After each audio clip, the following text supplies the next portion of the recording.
Cartographic Association. Yes, data is important. Yes, data acquisition is important. Yes, remote sensing is important. I'm talking about maps. I'm talking about cartography. I'm talking about the relevance of maps and why this is such a success story for us and an ongoing developing success story. That's the main point. That's the core element of our organization, of our conference. And I'm calling for action. So welcome again. The ICA is really about us, about people.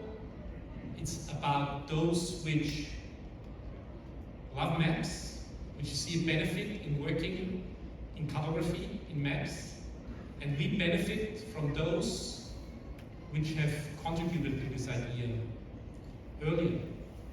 And I really would like to share what Professor Lee has said. We are standing on the shoulders of titans of cartography. And Fraser Taylor, our former president of the International Cartographic Association, has passed away this year. He's Canadian. He has influenced heavily our organization and our discipline, our domain. We are proud of having his legacy, and I'm super happy to hear about the initiative of having a medal named after him. I think this is super appropriate, and we will be very happy to collaborate on this. And I would like to mention also our former Secretary General, Ferdinand Ormelin, which is well known, I guess, to all of us.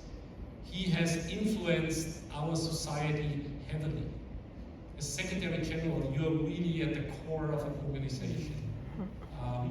He was not only an organizer, but he was also a scientist, which influenced our whole discipline. I would like to ask all of you to share a moment of silence for those two titans of our organization.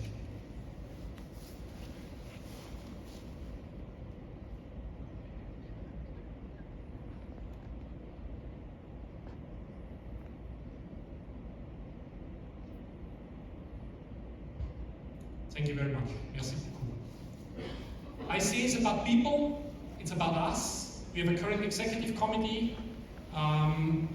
We have members, and I would like to, well, encourage you, if you are here in the room and you are not a member yet and you don't know what that means, join us. I should mention that on an international level, the ICA is represented at META organizations, something like the United Nations or the International Science Council. At the International Science Council, disciplines like ours are represented. Just recently there was a General Assembly of the mathematicians, philosophers, biology, all disciplines you can think of. All international organizations reported that they lose membership. I was the only one which could raise the hand and say, you know what, we are increasing our membership. Cartography matters. Cartography is important. Why is this? It's easy. There's more and more data. There is more and more information. There's more and more need to make sense out of it, to explain it, to tell a story, so to say. The ICA is all about commissions. That means that we are a bottom-up organization. So if there is something that you feel like that should be addressed, we should work together globally. Well, here we are. We have a lot of commissions which pick up topics, and you are invited. We are an inclusive organization. Just join it. Go for it. And if you feel like, oh, there's a topic which is not covered yet, go for it. We are inclusive and bottom-up. We want to develop the discipline and domain of cartography further. Full stop. That's our mission. So let's go for that. We do have a voice globally. This is a picture from the United Nations headquarters in New York. Our former president, Manuel Krag, has several times spoken there. Our former president, Tim Traynor, has spoken there several times. We've just recently had a meeting there. The ICA has a seat, has a voice, is recognized there. They will not come to me as a person, they come to us as a community. We're very proud of this, and we can take opportunity of that. We can take benefit out of that. And also, in occasions like the International Science Council or other META organizations, we do have a voice. We can mention why maps matter. The ICA is all about also publications. We publish books together with the United Nations. We have a journal. We publish books about the children map competition, for instance. It's all about sharing what our work is all about. It's very important that we do that, and I would like to urge all of you, if you feel like, well, I feel like I'm a cartographer, that we use our outlets, that we distribute in our outlets. We can, of course, publish somewhere, all of us, but it would be nice to have a cartographic body of knowledge together, so to say. ICA is really about maps. It's really about maps. And there's nothing wrong with saying, I love maps. I do. I think they are fantastic. I love maps. So I'm super happy about this logo, which we developed some years ago when we had a UN-endorsed Year of the Map, done for one of my staff members in Vienna. And I still like this logo. So use it. We as ICA encourage you to use that. If you buy into the story behind it, then you're free to use it. And the ICA is all about coming together. As I said, it's a success story. It's in so many decades that we come together in conferences and it feels always like, wow, great, it's fantastic. Just some logos from the past conferences which we have seen over the last years.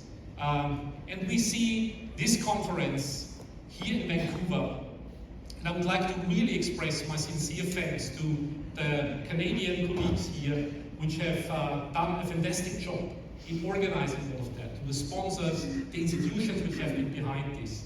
We've worked together now over years. And I should mention, it's a big ask to organize something like this. And I hope you feel rewarded after that week. It's a big ask because there's a lot to consider and a lot to do, and a lot of risk. Who could imagine that Air Canada is on strike? Who could, well, maybe imagine a little bit that the room is packed here, but we miss people. We miss colleagues from our community, and they didn't get a visa. Also, they applied for it years ago, or what, not years ago, months ago even. I'm saying that because what I think, what we can all feel is that we are living in disruptive times. We, the ICA, we, the cartography community, we always call ourselves the family of cartographers. We are in this small, nice, cozy bubble of ICA cartography. But here we are. There's the reality knocking on the windows, knocking on the door, cracking the window, and comes in. There is the reality of the world being disruptive currently. When you think about what's ongoing in politics on a global level, we cannot avoid, as an international organization, to be affected by this. And it has something to do with these disruptive times, obviously. We cannot avoid to see the reality, so to say. So, I guess what we see also is that we as a community, we need to stick together as a community in terms of trying to put in the foreground what makes us a strong community and a strong discipline and a strong domain without being completely naive. And this is what we are trying to pursue together. So please help us in this as well. I would like to say that this conference is about cartography, and I'm insisting on this term. I think cartography really is the term to use, and it's so modern now, it's so cool again. My students, they will say, wow, it's really cool to be cartographer. Why? Because cartography empowers humans. We're talking about the era of AI now. We're talking about machine learning. We're talking about all of this. I'm talking about empowering humans. Here we are. We are the core of empowering humans. It's fantastic.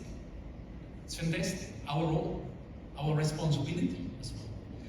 I'm still always thinking the main miracle is this power of abstraction, that I'm translating something spatially into this code. I'm just drawing a line in the sand. That's more or less the miracle of cartography, the miracle of maps. I'm drawing a line, I'm translating a concept I might have. The sensors have given me some information. I'm expressing that not in words, I'm expressing that in a line, in a point, in a polygon, in a symbolization, which I can. That's it. We are not changing that concept. Also with AI, we are talking about that should be the outcome when we're producing a map with it.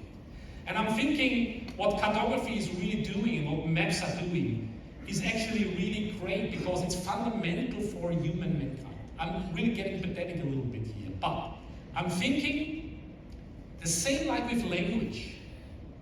If we humans would not be able to speak, what would that mean? What would that mean? And I'm seeing maps on the same level like language, like that I can express myself. I'm thinking that I can put a name to something or that I can map something means that I'm producing a tool for thinking. It means that I can categorize something. I can put a category, that's a chair, that's a room, that's a river. I'm categorizing this. No other species can do that. So maps are fundamental, actually, like language. They help us to categorize, to conceptualize, and to express those type of spatial information relations. They are really tools helping to make sense of the chaotic world around us. They help us to make sense. That's what they do. It doesn't change with AI, with big data, with whatsoever.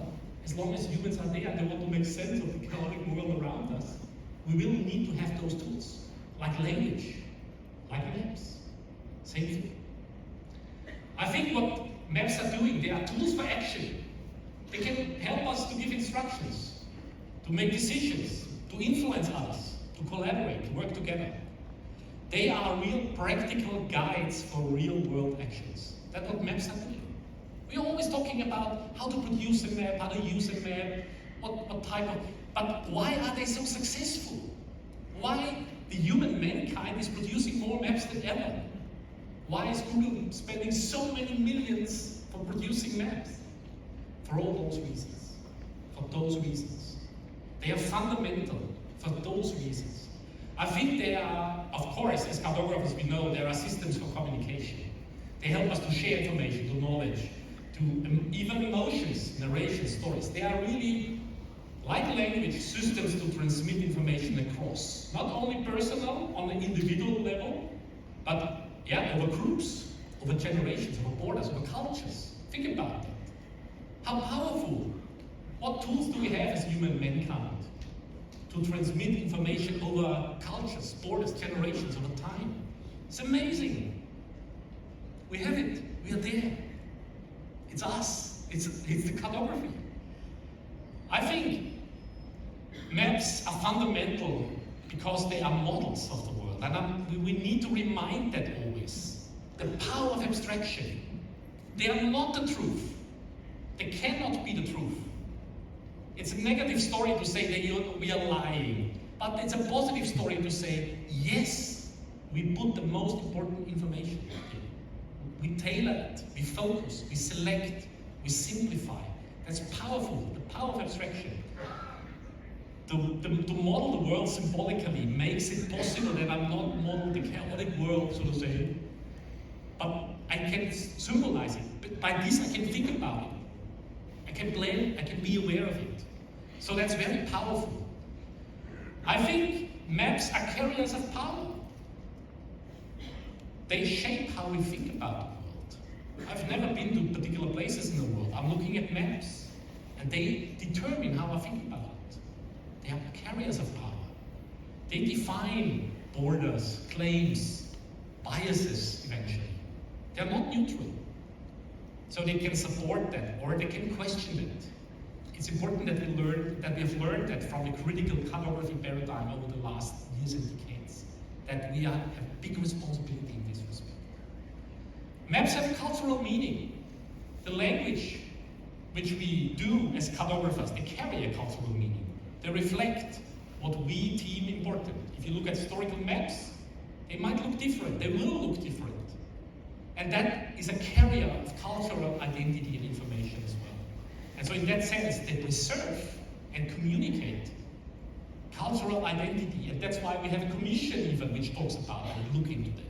Think about it, how powerful maps are. All these functions included. And I'm arguing that, well, they are ever evolving. They are flexible and ever evolving. Maps grow and evolve with us. Like language is changing. We are not speaking like in medieval times again. It has changed. We have new words. Next generation brings up new words again. Same is true with the cartographic language. It's changing. New cartographic means come up. We have new tools now with the digitalization, with all these technologies, and you can see that it's going to be reflected in what we do. So maps really evolve, they are dynamic, and by this reflected changes of our technologies and societies. And I'm arguing, and I'm very proud of this, on top of that, maps are tools for creativity. I can say something very formal, but I can say it in a poem. That's a creative way on expressing this. I can make a very standardized default coordinate map, but I can express that very creative, make a difference. It's possible, there's a tool there. We are not bounded in, I cannot allow any creativity. No, we can. Think about it, how nice to be in that community, to have that possibility. So to really allow that or foster that creativity and expressions beyond the pure function. It's part of us, it's part of us. We have a commission on design, we have a commission on art, because that plays a role in our domain.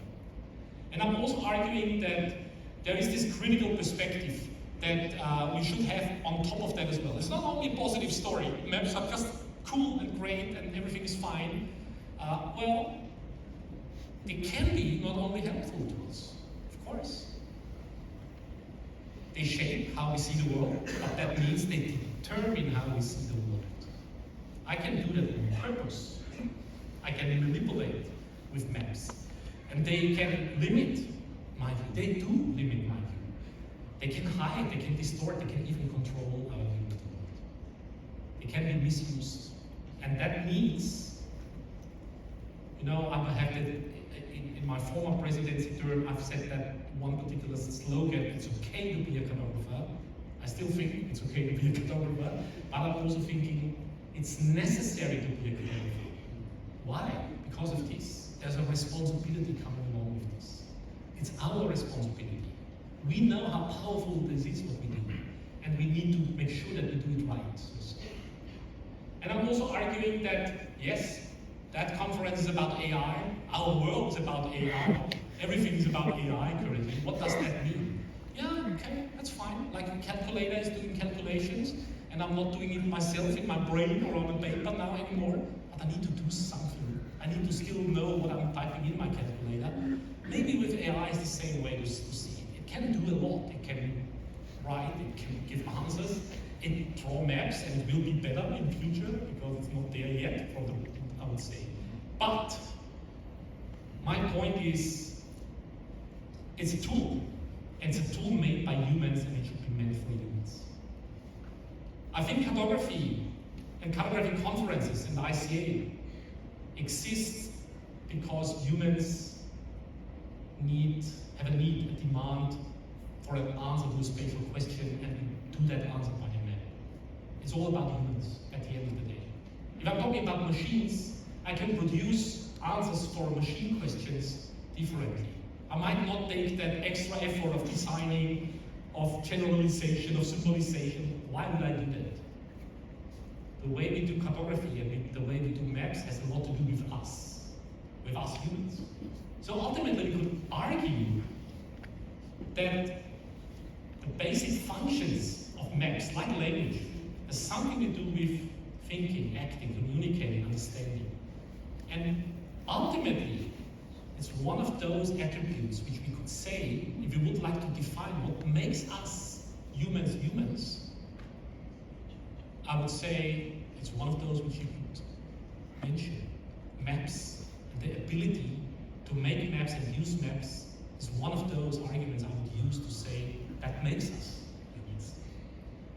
So, from my perspective, this conference is a fantastic opportunity to meet, to come together, and I'm calling for action. What I mean by action is, as those of you which know me, at every conference I'm saying the same thing. I think what we should do is, at a conference, at least 3 things. Get one new idea or inspiration. I've got one already, I have to say. Maybe get a confirmation for your thoughts, for your ideas, for your work, for your research. Talk to somebody and get that inspiration, get a feedback back. If you achieve that, that's already a success. And I would say, make a new friend. That's a fantastic opportunity. has friendly faces. If you achieve those 3 points, super success. But it's eventually not enough. I ask you and I urge you to get involved. I see it's about volunteers. We are volunteers. We're spending our extra time on top of our baby job for our passion, because we love maps. We need you. Come forward. Be the one which stands maybe here one day in the future. Join us as members, as commissions members, as commission chairs, as vice presidents, whatsoever, in all these roles. Get involved. If you have ideas. It's a volunteer organization. It's either us or nobody. So, really, we are inclusive, we are bottom up, get involved. And act as a cartographer. I'm insisting on this term. I'm not replacing the term cartography. I'm insisting on using it. My classes are called cartography. If you are a teacher, if you are a dean, if you are responsible for curriculums, why are there no curriculums anymore? Why are there no classes anymore which are called cartography? Come on. There's nothing wrong. It doesn't hurt to say this is a class about cartography. In our research, that we call it what it is. It's cartographic research. In the way we collaborate, in our names, in the institutions, that matters. It matters that we do that. And how we promote, how we speak about it. I really urge you to think about that. If you feel like, yes, I'm buying into the story of maps are important, and cartography is the discipline dealing with it, there's nothing wrong with naming it as what it is. It's okay to be a cartographer. As I said, I think it's necessary to be a cartographer, and I really think this is because maps make sense of the world. Welcome again. Thank you very much.